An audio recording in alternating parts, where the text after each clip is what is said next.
अस्सलाम वालेकुम नाजरीन, हाईटेक न्यूज के खबरनामे में आपका खैर मकदम है। मैं हूं नेहा खान। नजर डालते हैं आज की अहम खबरों पर। Fielder of the match Rahul का नाम लखनऊ के स्टेडियम के स्टैंड पर लेजर बीम से लिखा गया। विकेटकीपर बल्लेबाज केएल राहुल को इस इतवार को वनडे वर्ल्ड कप 2023 में इंग्लैंड के खिलाफ हिंदुस्तान की जीत के बाद फील्डर ऑफ द मैच का तमगा मिला। बीसीसीआई ने इस वीडियो को शेयर किया है कि राहुल का नाम लेजर बीम के साथ लखनऊ के स्टेडियम के स्टैंड पर दिखाया गया जब उन्हें तमगे से नवाजा गया। श्रेयस अय्यर ने उन्हें तमगा पेश किया था। साथ ही ये भी बता दिया जाए कि हिंदुस्तान ने इंग्लैंड को 100 रन से हरा दिया। रोहित शर्मा ने इस इतवार को लखनऊ में अपने 100वें बैनुल-अक़वामी मैच में अपनी टीम की कप्तानी की। मैच में हिंदुस्तान ने इंग्लैंड को 100 रन से शिकस्त दे दी है, जो रोहित शर्मा की कप्तानी में हिंदुस्तान की 74वीं जीत है। रोहित की बतौर कप्तान जीत का तनासुब 74 है, जो इन कप्तानों में सबसे बेहतरीन है जिन्होंने 100 से ज्यादा मैचों में हिंदुस्तान की क़ियादत की है। रोहित शर्मा 100 मैचों में हिंदुस्तान की कप्तानी करने वाले 7वें खिलाड़ी बन गए हैं। सरदार वल्लभ भाई पटेल की यौम पैदाइश पर वजीर आजम नरेंद्र मोदी ने खराज अकीदत पेश किया। साथ ही सदर वजीर दाखिला ने भी फूल चढ़ाए। मुल्क के पहले वजीर दाखिला सरदार वल्लभ भाई पटेल की यौम पैदाइश के मौके पर मुल्क उन्हें याद कर रहा है और खराज अकीदत पेश कर रहा है। सदर द्रौपदी मुर्मू, मरकजी वजीर दाखिला अमित शाह, नायब सदर जगदीप धनकर, दिल्ली के एलजीबी के सक्सेना, मरकजी वजीर मीनाक्षी लेखी ने पटेल चौक में वाक़े सरदार पटेल के मुजस्समे पर उनकी यौम पैदाइश पर फूल चढ़ाए। वजीर आजम नरेंद्र मोदी ने सरदार पटेल को याद किया और उनके सामने झुक गए। उन्होंने कहा, सरदार पटेल की यौम पैदाइश पर हम उनके बेमिसाल जज्बे को याद करते हैं। वो एक बसीरत वाले सियासतदान थे और उनकी लगन गैर मामूली थी, जिसके साथ उन्होंने हमारे मुल्क की तकदीर को तश्कील दिया। कौमी इत्तेहाद के लिए उनका अज़्म हमारी रहनुमाई करता रहता है। हम उनकी इन खिदमात के हमेशा मखरूज रहेंगे।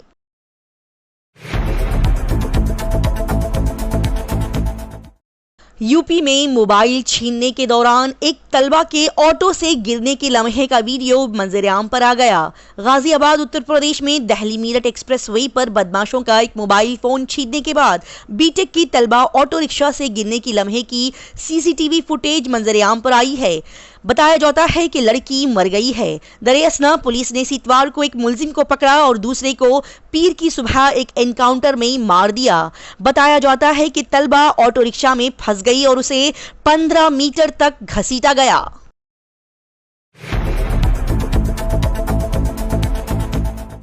उत्तराखंड के एमएलए ने लोगों से मोहम्मद शामी की तस्वीर पर कैप्शन मांगी, जिस पर शामी ने जवाब दिया। उत्तराखंड के एमएलए उमेश कुमार ने ट्विटर पर विकेट लेने के बाद जश्न मनाते हुए हिंदुस्तानी फास्ट बॉलर मोहम्मद शामी की तस्वीर शेयर की, जिस पर लिखा, इस तस्वीर को अच्छा कैप्शन दीजिए। जिसके जवाब में शामी ने लिखा, सब्र का फल मीठा होता है। एक मद्दाह ने तबसरा किया कि ये चैंपियन हैं। साथ ही ये भी बता दिया जाए कि आईसीसी ने यह बताने के लिए ग्राफिक शेयर किया है कि स्टॉक्स की विकेट लेने के लिए शामी का सेटअप किस तरह था।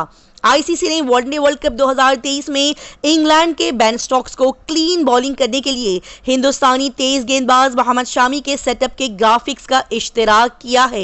ग्राफिक्स में वो गेंदें दिखाई देती हैं जो शामी ने स्टोक्स को आउट करने से पहले और बाद में खेली थी। आईसीसी ने इसका उन्वान दिया, मास्टर क्लास। कितना हैरत अंगेज सेटअप है। एक मद्दाह ने इस पर तबसरा किया कि इसे देखकर ऐसा लगता है कि स्टोक्स एक बार फिर से रिटायर्ड हो जाएंगे।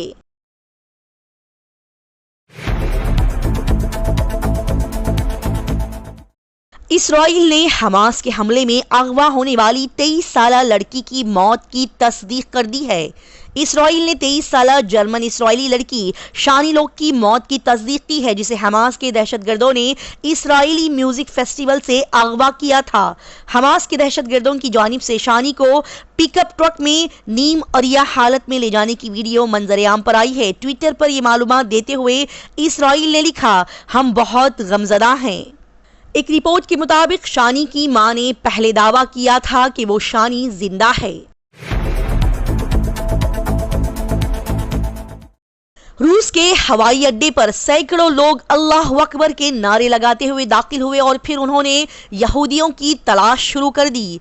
इसी इतवार के रोज एक हुजूम रूस में मुस्लिम अक्सरियती इलाके दागिस्तान के महाकाला एयरपोर्ट में दाखिल हुआ और उन्होंने यहूदियों की तलाश शुरू कर दी। अल्लाह अकबर के नारे लगाने वाले हुजूम की वीडियोस टर्मिनल के कमरों में घुस गई और फिर उन्होंने यहूदियों की तलाश शुरू कर दी और रनवे पर इस्राएली तैयारे को घेरे में ले लिया। भीड़ ने मुसाफिरों से अपने पासपोर्ट दिखाने को भी कहा। साथ ही हुजूम में कुछ लोगों के हाथों में फलस्तीन के झंडे भी देखे गए।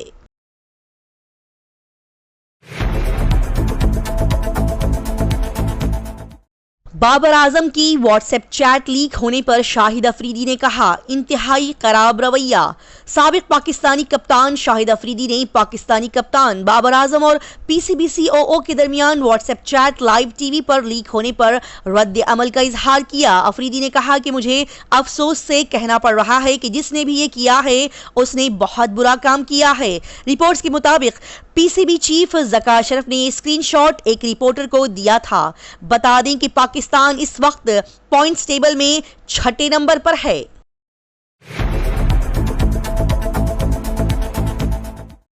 पुलपुश ट्रेन क्या है जिसे वजारत रेलवे चलाने की तैयारी कर रही है। एक तरफ हिंदुस्तान बुलेट ट्रेन चलाने की तैयारी कर रहा है तो दूसरी तरफ कई छोटी स्कीमों पर भी काम हो रहे हैं जिससे लोगों की जिंदगी आसान हो सकती है। इसी मुहिम के तहत वजारत रेलवे पुलपुश ट्रेनें चलाने की तैयारी कर रही है।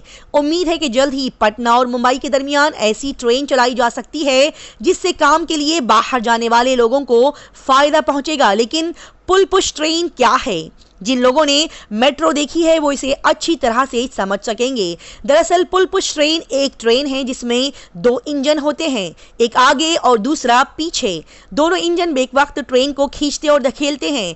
इसी तरह ट्रेन को आगे बढ़ाने के लिए सिर्फ एक इंजन की जरूरत नहीं है।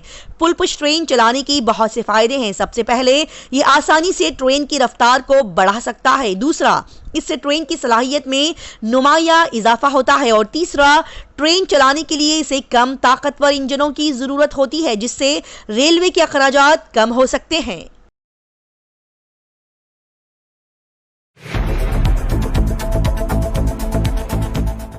दरवाजा खुला लेकिन लिफ्ट नहीं आई। गलती से पैर रखने पर रांची में 34 मंजिल से गिरकर शख्स की मौत हो गई। रांची झारखंड में इमारत की 34 मंजिल से गिरकर एक शख्स की मौत हो गई है। रिपोर्ट के मुताबिक लिफ्ट को बुलाया गया तो दरवाजा खुला लेकिन लिफ्ट न आई, जिसके बाद नामालूम शख्स आगे बढ़ा और शाफ्ट में गिरकर जाँ बहक हो गया। बहुत से लोगों ने उसे बचाने की कोशिश की लेकिन वो शख्स मौके पर ही दम तोड़ गया। बता दें कि मुकामी पुलिस स्टेशन में इसकी शिकायत दर्ज करवाई गई है। सोनिया गांधी, खरगे और राहुल गांधी ने साबिक वजीर आजम इंदिरा गांधी को उनकी बरसी पर खराजे अकीदत पेश किया। आज मंगल को हिंदुस्तान की साबिक वजीर आजम इंदिरा गांधी की बरसी पर कांग्रेस सदर मल्लिकार्जुन खरगे, अरकान पार्लियामेंट सोनिया गांधी और राहुल गांधी ने उनकी समाधि पर उन्हें खराजे अकीदत पेश किया। खरगे ने ट्विटर पर इंदिरा गांधी का एक पुराना वीडियो शेयर किया और कहा कि इंदिरा गांधी को उनकी बरसी पर आजिजाना खराजे अकीदत, जिन्होंने अपने मजबूत इरादे से एक मजबूत हिंदुस्तान की तामीर में अहम किरदार अदा किया। इस्राएली वजीर आजम ने कहा कि जंगबंदी का मतलब हथियार डालना होगा, हमें तो हमास का सफाया करना है। इस्राएली वजीर आजम बेंजामिन नेतन्याहू ने गजा में जंगबंदी के मुतालबात को मुस्तरद करते हुए कहा कि जंगबंदी इसराइल के हमास के सामने हथियार डालने के मुतरादिफ होगी। उन्होंने कहा कि इसराइल हमास को खत्म कर देगा और उनका मुल्क जंग जीतने तक लड़ता रहेगा। काबिल जिक्र बात यह है कि इसराइल के इत्तेहादी अमेरिका ने भी जंगबंदी पर एतराज किया था और उसने कहा था कि जंगबंदी इस वक्त सही ऑप्शन नहीं है।